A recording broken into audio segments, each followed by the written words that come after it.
これは誰も見たことのない城の姿。天下人豊臣秀吉が築いた史上空前の規模を誇る大阪城です。当時の築城技術の粋を集めて作られた城はただ単なる防御施設としてだけではなく、その絢爛豪華な姿は見る者を圧倒し、天下人秀吉の威信を示したのです。しかしその栄華はわずか30年で歴史の彼方へと消え去りました。こうして一度は完全に地下に封じられた秀吉の大阪城は、長年の研究により少しずつですがその姿を現しつつあります。その姿を最新の 3D 技術が失われたはずの絶景を私たちの目の前によみがえらせます。これから始まるのは400年の時を超え、秀吉が見た夢の跡をたどる旅です。第1章、本丸と天守。物語は天正11年1583年に始まります。織田信長亡き後、天下統一への道を突き進む豊臣秀吉は、新たな時代の幕開けを告げる拠点としてこの大阪の地に空前の巨大城郭を築き始めました。その中核こそわずか2年で完成した本丸です。幸いなことにこの本丸については徳川幕府の京都大工頭中井家に当時の図面が奇跡的に残されていました。豊臣家の本丸は現在の大阪城とはその姿を大きく異にしています。西側に大きな堀が入り込み、堀の西側の米倉地区と東側の表御殿地区、爪の丸地区、山里地区に分かれていたのです。南の大手口である桜門をくぐり北に進むと、その奥に米倉地区があります。ここには城の兵糧を支える巨大な米蔵が並んでいました。東に向かい2つ並んだ門のうち右側の唐門をくぐると、豊臣政権の公的な対面の場、表御殿が姿を現します。玄関である遠侍、最も重要な儀式が行われた御対面所、そして秀吉の執務室であった御座の間、これら書院造りの壮麗な御殿群は安土城で試みられた様式をより制約のない平地で完成させた、まさに時代の頂点を示す建築でした。表御殿が公務の空間であるならば、城の最高所に築かれた爪の丸は秀吉の私的空間でした。ここには秀吉の奥の執務室、秀吉夫妻の居間、寝室、正室北の間所が料理を指図する台所、奥女中らの寝所である長屋などがありました。爪の丸の石垣は当時の技術では一度に高く積むことができず、下の段、中の段、そして爪の丸本体と3段構成で構築されています。この石垣こそが豊臣大阪城を象徴する姿と言えるでしょう。発掘された石垣からは花崗岩や安山岩だけでなく、古代寺院の礎石や古墳の石棺、石臼までもが転用されており、手当たり次第に石を集めた築城初期の切迫感が伝わってきます。堅固な黒金門を抜けると、そこには秀吉夫妻の居間や寝室があった奥御殿が広がっていました。御広間や御対面所では表御殿よりも親密な私的な会見が行われました。この奥には夫妻の居間にあたる御殿がありました。縁側から静かな庭を眺める秀吉と淀殿、それは天下人の束の間の安らぎだったのかもしれません。そしてその北東隅にそびえ立つのが黒漆と黄金に彩られた壮麗な天守。高さおよそ39メートル、上町台地の最高所から天下を見下ろすこの巨塔は、秀吉の絶大な権力を何よりも雄弁に物語るシンボルでした。天守最上階の高欄を巡らせた周り縁から眼下に広がる自らが築いた城と町を見渡す秀吉。その目に映ったのは完成したばかりの己の王国であり、これから始まる新たな時代への野望だったことでしょう。本丸の北からめ手には山里地区がありました。山里地区は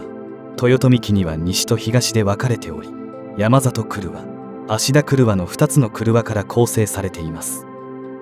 これらの廓は大阪城のからめ手にあたり、爪の丸との段差は上町台地の自然地形の段差でもありました。極楽橋を渡るとまず芦田廓に入ります。芦田廓は西下段帯廓と山里廓に通じる廓で、北側に船入りがあり、ここから船で堀を渡れるようになっていました。芦田廓から約3メートル高い山里廓に入ります。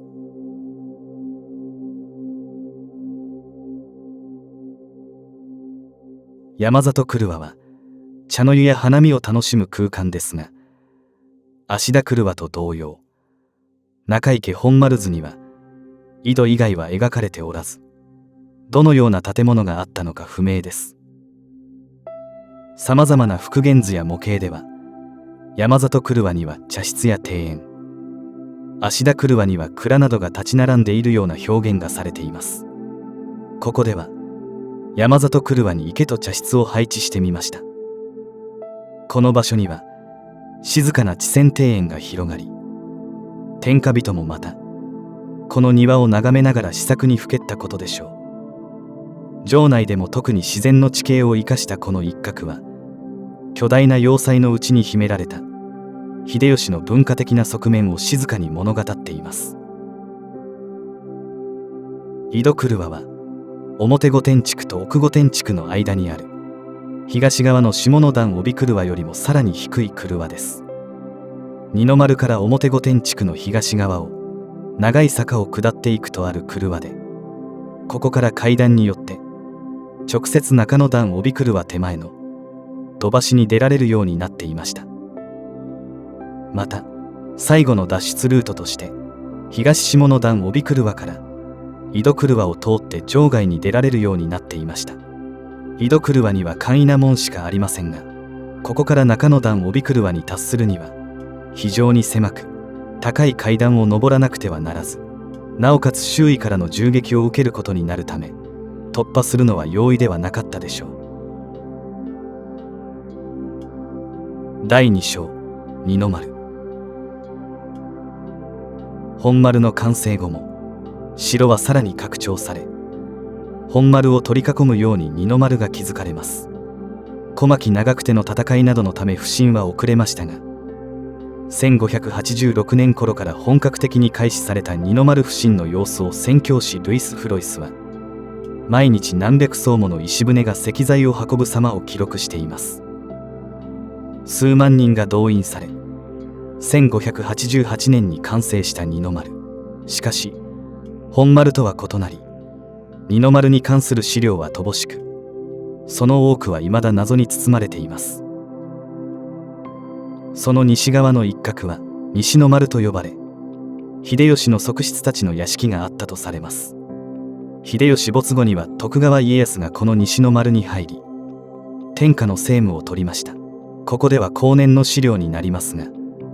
大名屋敷と米蔵を配置しています。また桜御門の正面には桜馬場が設けられていました。そして秀吉は二の丸の完成をもって大阪城は完成したと考えていたようです。第3章、総構え。二の丸の完成から数年、天下人となった秀吉は1594年大阪城を一つの巨大な城塞都市へと変貌させる壮大な総構の不振を開始します。それは豊臣家の未来を盤石にするための究極の防御システムの構築でした。その規模はまさに圧巻の一言。北は淀川、西は新たに開削された東横堀川、東は猫間川という自然の河川を天然の堀とし、陸続きとなる南側には上町台地そのものを巨大な壁とするかのように、幅20メートル、深さ10メートルを超える巨大な空堀が掘削されました。総面積は実に400万平方メートル。この広大な総構の内側、いわゆる三の丸には、秀吉の描いた巨大都市の縮図が緻密な計画のもとに広がっていたのです。城の中枢に近い南側には、豊臣政権を支える大大名たちの屋敷が城を固めるように立ち並びます。大手馬出し曲輪のすぐ南、現在の大阪歴史博物館周辺の発掘調査では、豊臣秀次の馬印であった澤瀉門の瓦が多数出土しており、秀次の屋敷がこの一帯にあったとの説もあります。1598年の馬出し曲輪築造の際には、この辺りが大名屋敷の西端で毛利家の上屋敷だったと考えられています。いずれにしてもこの辺りには豊臣家にかなり近い間柄の大名の屋敷が置かれていたと考えられています。大名屋敷のさらに南側、そして上町台地の西側の低地には、町人たちの居住区である町屋を配置してみました。武士たちの世界と隣り合わせに、商いや日々の暮らしが営まれる軍事拠点であると同時に、多くの人々が暮らす経済と生活の場でもあったのです。そして今回の再現モデルで特に注目すべきは、城の東側に広がるこの風景です。ここに広大な水田地帯を設けました。ここに水田があったという記録はないのですが、万が一の籠城戦をも見据え、城塞都市そのものが食料を生産する能力を持つのに必要だったと想定して、思い切って水田を配置してみました。青々とした稲穂が風にそよぎ、その向こうに玉造り口の馬出しや二の丸、そして天守がそびえる。それは戦国の世にあって力と豊かさが共存する稀有な景観だったことでしょう。この巨大な総構を囲んでいたのは、後の時代に描かれるような石垣や、ましてや連続した塀や櫓ではありませんでした。高く、そして固く突き固められた長大な土塁。この築造当初、総構の防御はこの長大な土塁と深い堀によって担われていたのです。シンプルながら、その圧倒的な規模と高低差こそが最大の防御でした。第4章、馬出し曲輪。二の丸、そして広大な総構の完成から数年、天下人秀吉の城造りはまだ終わりませんでした。彼の目は豊臣家の未来を盤石にするための最後の、そして究極の防御線の構築へと向かっていたのです。1598年から1600年にかけて築かれた玉造口、大手口、京橋口の3つの馬出し曲輪。それは総構よりも新しい豊臣期大阪城の最終進化形でした。これらの曲輪群の中で最も我々の度肝を抜くのが大手口の馬出し曲輪でしょう。発掘調査によって堀の底から前代未聞の光景が姿を現しました。これこそ堀の底に障子の山のように無数の畝を方形に配置した防御施設、障子堀です。北条氏の山中城などで知られるこの特異な構造は、ただでさえ歩きにくい堀底をさらに複雑な障害物で埋め尽くし、敵兵の足を完全に奪うための恐るべき罠でした。しかも大阪城の障子堀は土層の観察から少なくとも一部は水が溜まっていたことが判明しています。泥に足を取られ、見え隠れする畝に阻まれ、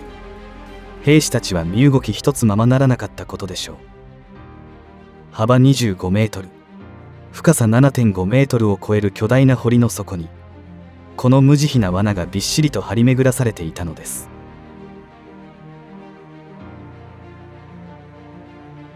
その広大な大手口馬出し曲輪の内部は、単なる防御空間ではありませんでした。後年の絵図には、織田上野屋敷と記すものがあり、毛利家文書に出てくる上野殿丸と呼ばれる曲輪の可能性が指摘されています。城の正面玄関を守るにふさわしい巨大さと緻密さとを兼ね備えた曲輪でした。一方、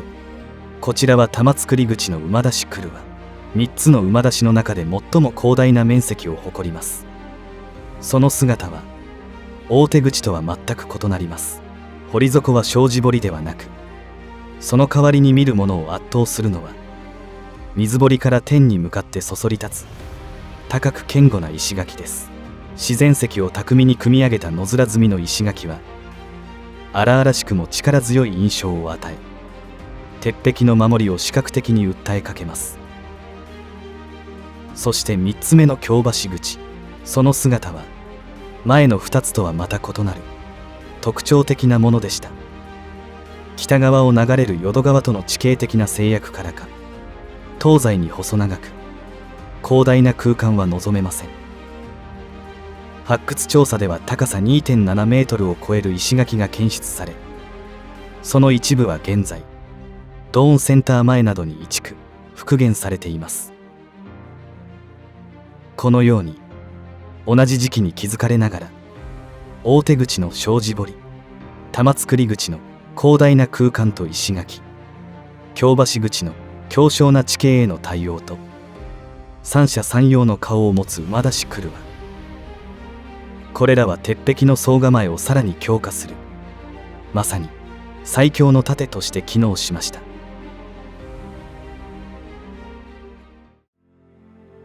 第5章、城下町。大阪の繁栄はこの強固な総構えの中だけにとどまりませんでした。秀吉が築いた夢は城壁を越え、その外側へと大きく広がっていきます。権力の象徴である城と経済を動かす町、この2つが一体となり、後の天下の台所大阪の礎がこの時代に築かれたのです。今回は総構えのさらに外側、大阪繁栄の要となった3つの城下町を巡る旅に出ましょう。大阪城築城以前の上町台地周辺は、上町台地西側の熊野街道を北に進むと、淀川に面して瀬戸内と京を結ぶ水運の拠点であり、天満への渡し場でもあった渡辺の津があり、淀川を渡った先には天満宮とその門前町がありました。西側には湿地帯を隔てて南北に細長く存在した砂州城に津村、上難波村、三村等の中世以来の集落がありました。また上町台地を解析してできた谷を利用したため池に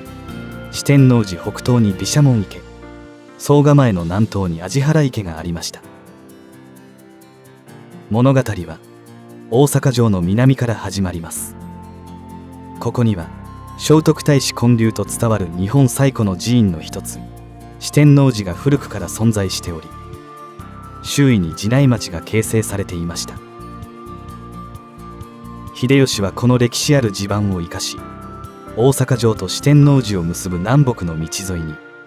新たな城下町平野町を建設します。当初は城の不振に携わる人足たちの宿場町としての役割も担っていましたが、フロイスの記録によれば、早くから食料品やあらゆる商品が豊富に揃う活気あふれる町であったとされます。町の通りを歩けば行き交う人々の喧騒が聞こえてくるようです。頭に商品を乗せた行商人、足早に行き先へ向かう僧侶、店先で談笑する町人たち、その日常の風景こそがこの時代の大阪のエネルギーそのものでした。これらの通りの両側には寺町が設けられました。西側には大阪城築城に際してこの地に遷座してきた交通宮と生国玉神社があり、東側とともに一帯は寺町として再編されました。四天王寺の南西には小高い丘茶臼山が望めます。普段は町を見下ろす穏やかな丘ですが、この場所は後に歴史の大きな転換点となる舞台となります。大阪冬の陣では徳川家康が、そして夏の陣では真田信繁が本陣を構えた、まさに天下分け目の戦いの中心地でした。この丘から城を見上げた武将たちは何を思ったのでしょうか。次に城の西側へ目を向けましょう。ここには秀吉の都市計画の壮大さを物語る商業都市船場が広がります。この一帯はかつて広大な湿地帯でした。秀吉は総構の西側の堀として東横堀川を開削。その際に出た膨大な土砂を使い、この湿地を埋め立て新たな土地を作り出したのです。これは全国を統一した豊臣政権だからこそ成し得た大規模な土木事業でした。船場の開発が本格化するのは秀吉の晩年、総構の中にあった町屋を大名屋敷の用地確保のためにこの地へ移転させた大阪鳥獣屋敷替えがきっかけでした。また船場の西端の砂州城には1597年に津村小坊が、翌年には大谷本願寺、後の難波別院がこの地に移転してきて御堂筋の名前の由来となりましたが、2つの御堂は新しくできた船場城下町と既存の集落との境界を示すものでもありました。こうして生まれた船場の町は40県四方の正方形の街区で整然と区画され、まさに計画都市そのものです。この町を東西に貫く高麗橋通りははるか東にそびえる大阪城天守を望むことができるビスタラインとして設計され、町人たちは日々の暮らしの中で天下人の城を仰ぎ見ていたことでしょう。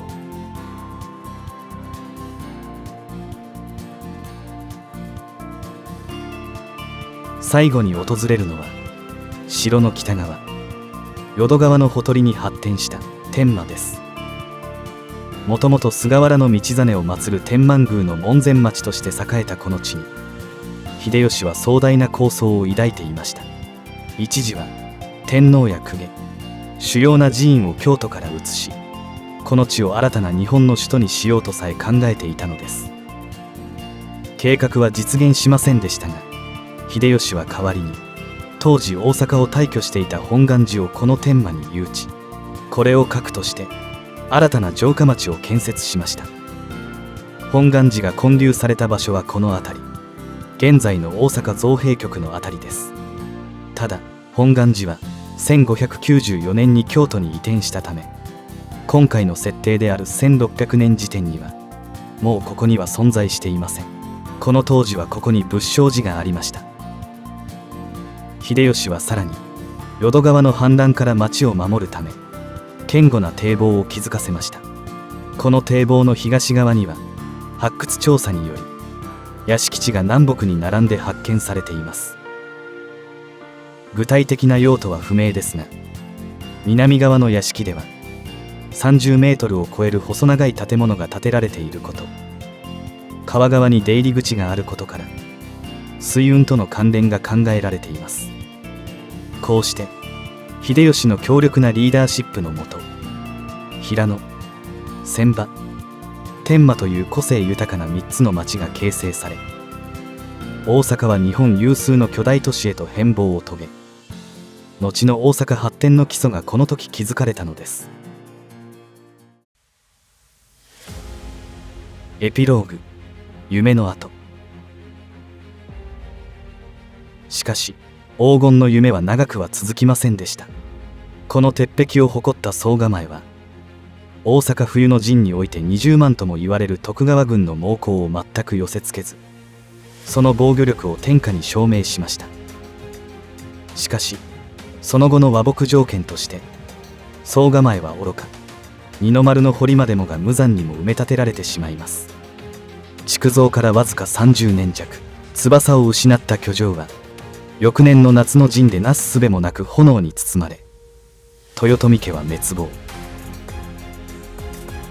秀吉が一代で築き上げた夢の城は徳川によって完全に地中に埋められ、その上に現在の大阪城が再築されました。こうして歴史の舞台から一旦は完全に姿を消したのです。けれど物語は終わりません。中井家の本丸図をはじめ、地下に埋められていた爪の丸石垣の発見や、大阪府大阪市による地道な発掘により、わずかずつですが豊臣大阪城は再び私たちの前にその片鱗を見せ始めています。こうした中で豊臣大阪城の 3D 再現を思い立ち、モデリングに着手したのが今年の2月。気がつけばもう年末、あっという間の10ヶ月でした。ブレンダーのみで制作していた当時から、途中でアンリアルエンジン5という新たなツールを得て、私自身の映像表現もまたこの城とともに進化を続けてきました。そして今400年の時を超え、その時確かに存在した秀吉の夢の城の全貌を皆さんと共に目にすることができた喜びをかみしめています。この完全総集編はその長い旅路の集大成であり、そして何より今年1年このチャンネルを見守り応援してくださった皆様への感謝の証です。最後までお付き合いいただき本当にありがとうございました。来年も史実に忠実でリアルな作品をお届けできるよう邁進しますので、どうぞご期待ください。